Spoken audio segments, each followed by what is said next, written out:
Good morning, friends. Welcome to Good Morning Friends podcast, where we bring the latest news and updates to you, the bride, around the world. Good morning to you and welcome to today's podcast. This is Brother Stephen Tutani at the VGR office in Zimbabwe. Today, we have a very special episode. As we mentioned last week, it's a little different from what you've been used to so far, but we have no doubt that this will be a tremendous blessing to you all. As you might remember, VGR Jeffersonville is on vacation at the moment, but before the summer break started, we were able to sit down for an in-depth interview with a very special guest. You all have been supporting and praying for our brothers and sisters in Ukraine. Well, this interview is going to give you a very personal and compelling glimpse of how the crisis unfolded and what your prayers have meant for the bride of Christ in Ukraine.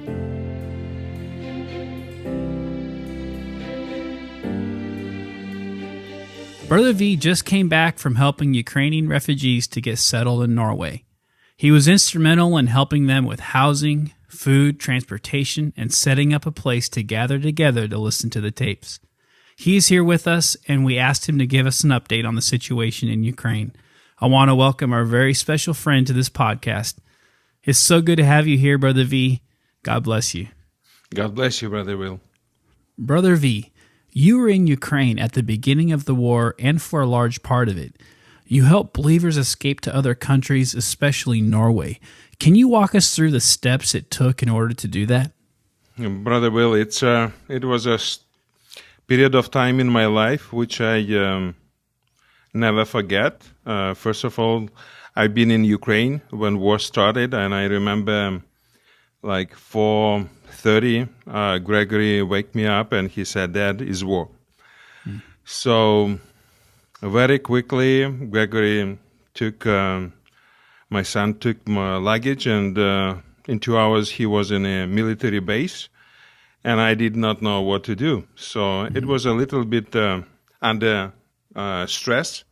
Yes. And then I try to understand what to do. I communicate with the believers from our Kiev church. And so I moved from Kiev to village. It will be not so loud, this loud alarm system, which are when rockets or bombing in Kiev. So kind of after a week, I understood what I have to do, and I started to do this. So it was during that time that you felt on your heart to try to help the believers get out of Ukraine? Yeah, first of all, I wanted to stay with my son because he was in Ukraine, and from other side, I had a family, part of the family, which are in Ukraine.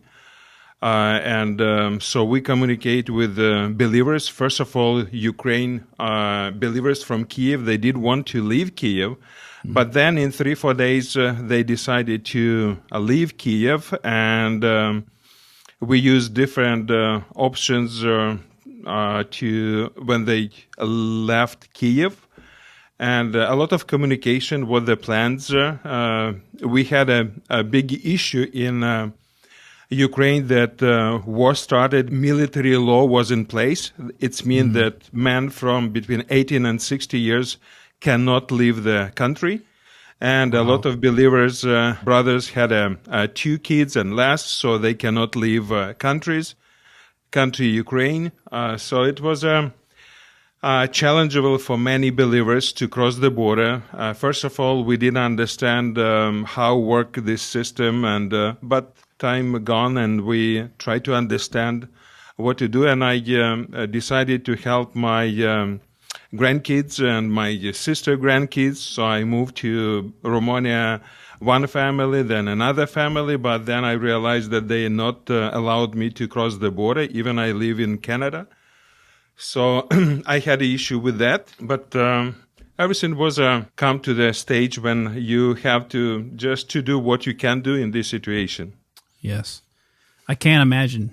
I really, really can't imagine seeing your homes, everything you know and live, and seeing what's happening there. It's I really can't imagine what that feels like. And I can tell you, Brother Will, that when it happens, for me and for, I believe, many believers in Ukraine, they started to be more close to the Lord. Amen. Just prayed and try to find the will of the Lord, what to do, to leave country or to what to do. So Yes. I remember my very special friend, Sister Donna, she said, from Canada, she said, I'm more closer to the Lord when my husband fly plane and I was on this plane. So I was always, my prayer life was Amen. on a high level. Yes. Yes. That's so true.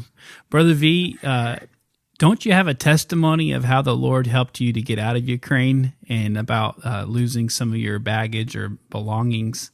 Would you like to share that testimony? Yes, it was a first time when I came tried to cross border. They said, no, you are Ukrainian, you have Ukrainian passport, you don't have Canadian passport, you have to stay in Ukraine. So I went to meet military bases and explain my situation. But then when I moved one family, then second family, I was very tired after these 2 weeks. And I remember I went to a gas station, I had a coffee, because in line, we waited in line 10 hours, 12 hours to cross the border. Some days it was 48, 60 hours necessary to wait on a border.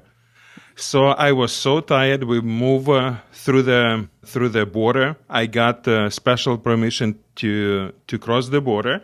And when we Romanian believers from Pentecostal church met us and just help us in a way how they can, it was very special. And then when I came 2:30 in the night in a room, I realized I don't have my black case or black. And there everything was all cash money, around $8,000, all my passports, everything.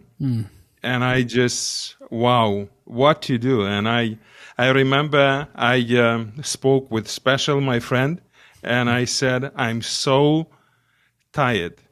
I even cannot talk. But if you can pray, Brother Joseph, for this case, please.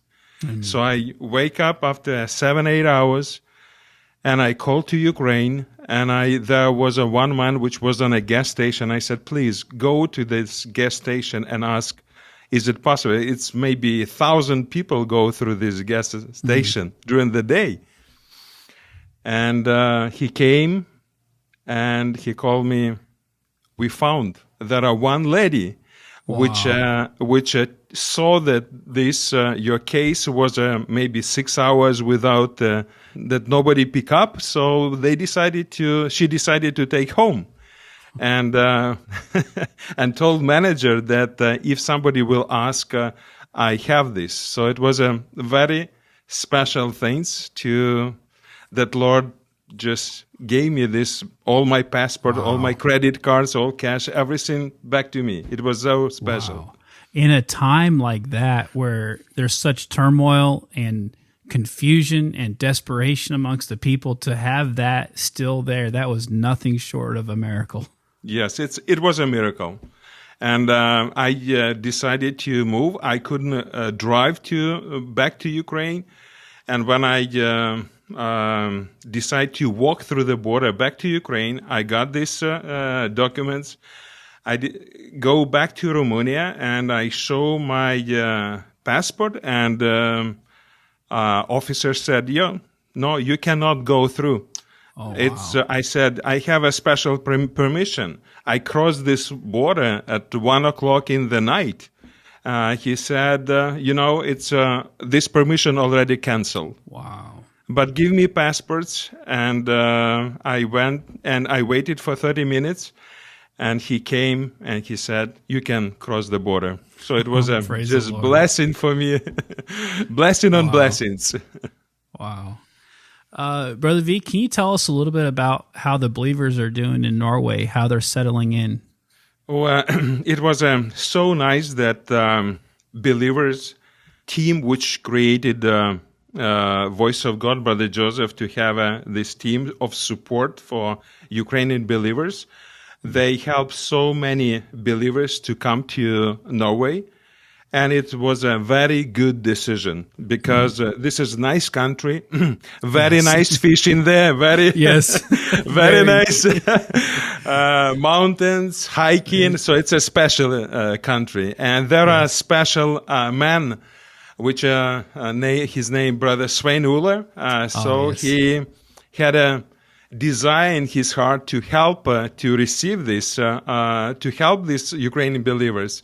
So I called him, and he said, welcome. And from this time, all VGR team group worked to deliver everybody who wanted to come to Norway. No, not 100% people wanted to come to Norway. Some people went to other countries, but who came to and stay in Norway, they've got just so much blessings. I can tell you how happy they are. If you had a chance to see this video about Norway, which sister made it, it was a so special time for them, especially when they saw that it's they came to 2,000 kilometers from the home, and they had a taped church. They had so much love from Norwegian believers, from young people, from adults. It was incredible. They just felt we feel that God is here. That's perfect. Oh, that's wonderful.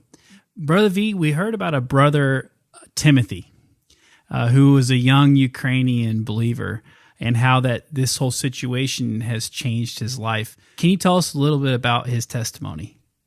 I know him probably 8-10 years, and this is one of the boy which came in 2017 to Stillwater. Yes, with his dad and another brothers, and so he was baptized before when he was 10 years old, but when war started, they work in Hungary with a wife and some members of family.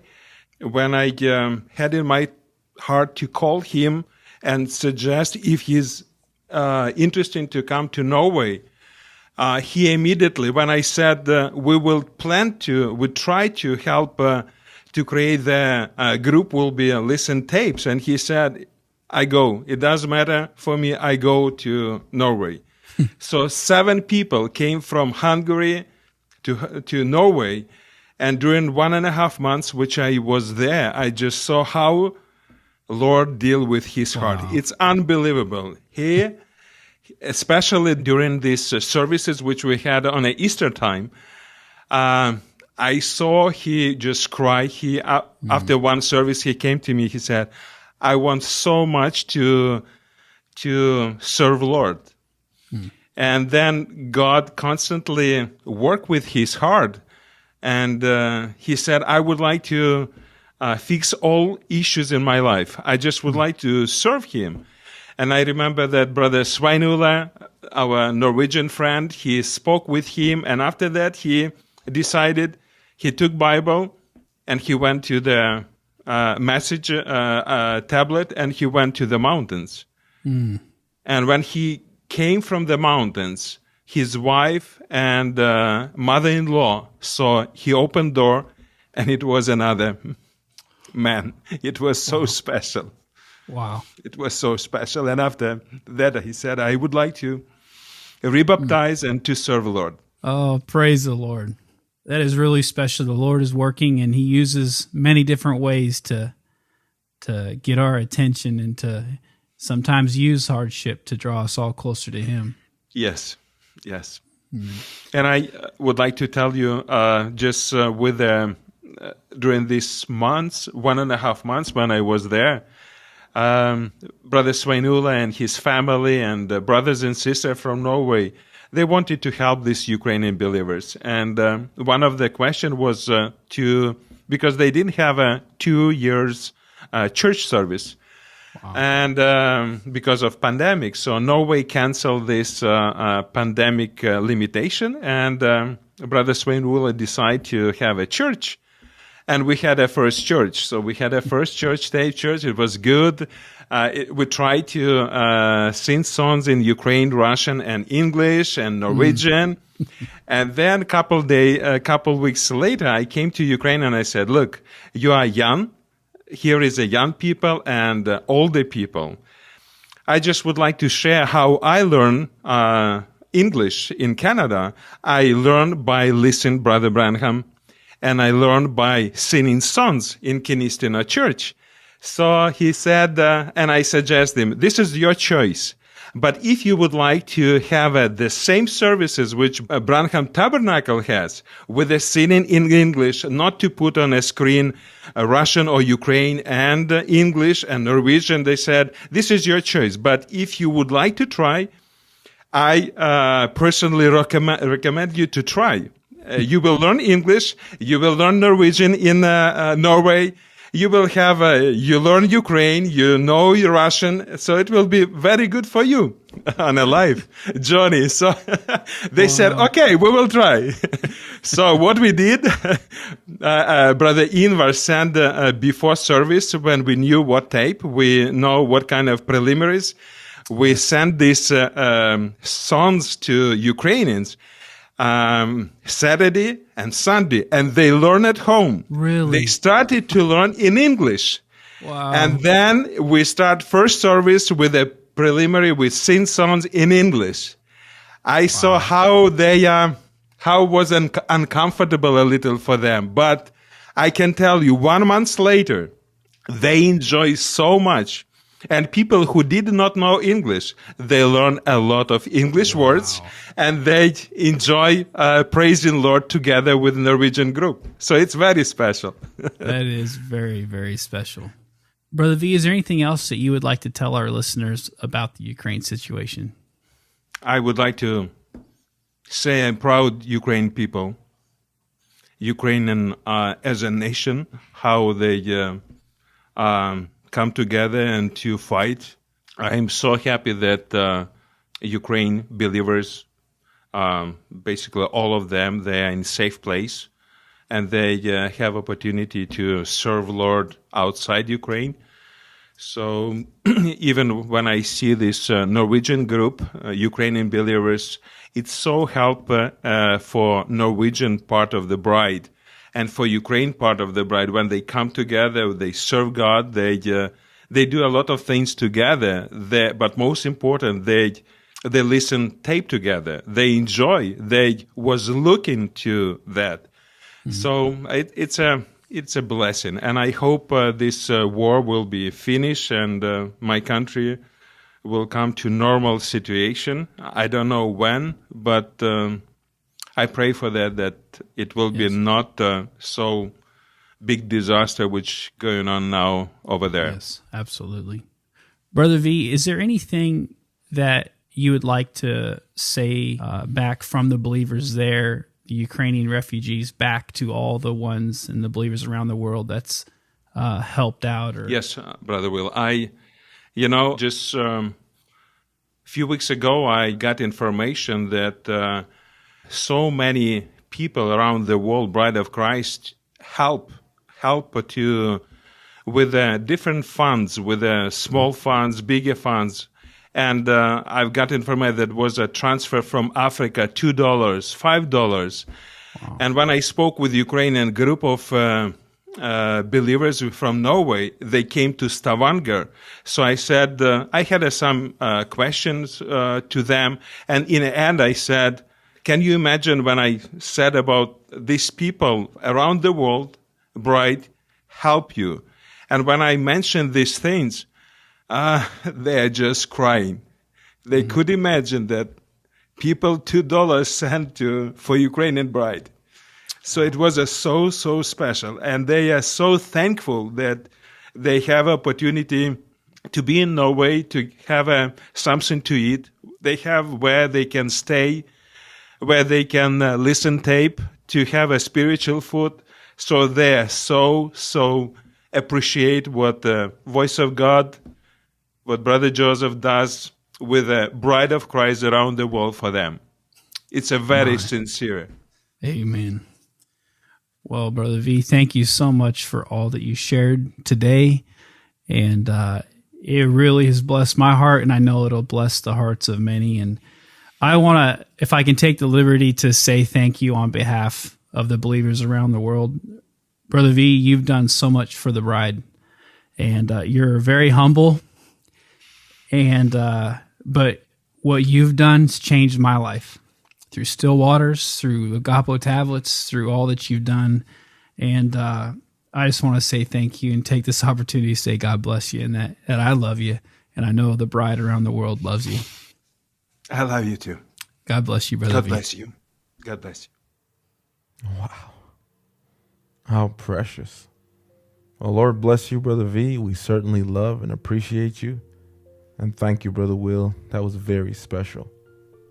Well, that folds up today's episode. Let's continue to keep our brothers and sisters from Ukraine in prayer, and the staff here at Voice of God as they get some well-deserved rest. We won't be posting an episode next week, but we'll certainly see you July 9th, Lord willing. As always, thank you for joining us. Until next time, God bless you and have a wonderful weekend. Shalom.